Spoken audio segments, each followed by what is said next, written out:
This chocolate bowl takes a little bit of time, but it's worth the effort. We've chosen to use milk and white chocolate, but you can use whatever kind you like. Before starting, give your balloon a good rinse in soapy water to make sure it's clean. Melt your first bar of chocolate. It's important to let it cool down a bit first, otherwise there's a risk the balloon could pop. The first coat of chocolate just needs to be dabbed on like this.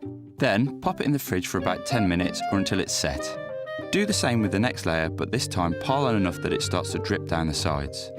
Once you have a nice thick layer, cool again in the fridge. Then for the last layer, if you're feeling fancy, you can add a nice effect like this before cooling. When all the layers are set, it's time to remove the balloon.